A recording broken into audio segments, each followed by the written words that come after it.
Good morning, it's Wednesday, June the 20th, and I'm back in one of our early planted fields of P007 A90R soybeans near Kleefeld, Manitoba, in a field that also features a plot. It's shaping up to be another really hot week, and just to give you a bit of perspective, since the beginning of May, when planting started in the southeast, we've accumulated almost 130% of our long-term average GDUs for this point in the season, and that means that our crops are developing very, very rapidly. With some rain just before the weekend, it also means we're seeing a few more weeds creeping up in our row crop fields. So make sure you take this opportunity to go out and clean up those fields for another couple of weeks to protect your yield potential. While you're out scouting for weeds, it's also a good idea to carefully dig up some of those plants and search the roots for root nodules.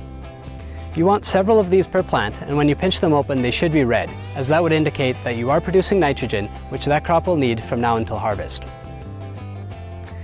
Soybeans are a photosensitive plant when it comes to switching to the reproductive stage of development, and usually we see the first flowers about a week after the longest day of the year. In this particular field, the most advanced plants are already at the V5 stage, and we're starting to see the first flowers. Another thing we're noticing is relatively long internodes on the lower part of the plant, and this again is driven by heat early on in the season. This means that we should have a relatively high pod set this year. Combined with all the other factors, we're looking at some excellent yield potential in our new varieties for the 2018 harvest season. Next, we'll take a look at what corn is doing. For the first half of its life cycle, corn development is driven entirely by heat, so it's no surprise that we have some great looking stands out there. Knee-high by July is the most commonly used benchmark for Manitoba corn growers, and a lot of fields, like here near St. Adolphe, Manitoba, the corn is already at that height with 10 days left to spare. For the most part, corn leaves are turning a dark green color and the plants are entering that rapid stage of growth.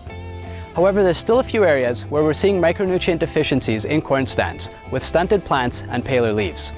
If this is your case, you should take a look at your soil test. If the micronutrients should be available to you, it's probably just a matter of time before the roots pick them up and that crop takes off.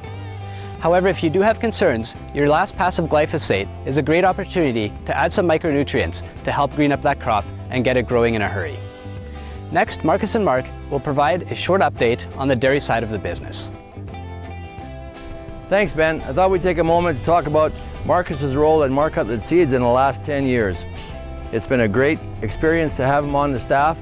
He started off as an SLV technician, moved on to a livestock specialist, then became a dairy specialist, and he had a lot of titles over the years and gave us a lot of great advice. The one thing that I'd like to mention is that when he first started, he was extremely nervous in front of a camera, and he still is today. Marcus, tell us a little bit about what your role is going to be at Four Oak Farms as we move on. So first of all, I'd like to thank you and Marilyn for providing an awesome place to work. I've learned so much and it's been a great time. It's just time for me to shift back and focus more of my energy on our farm. I do, however, still really look forward to being a part of Marc Hutlet Seeds and mentoring Karis into the role that I have been filling till now. And we look forward to keep working with you. Thank you very much for watching this week's video. And if you have any questions, please call the office. Have a great week. Thank you.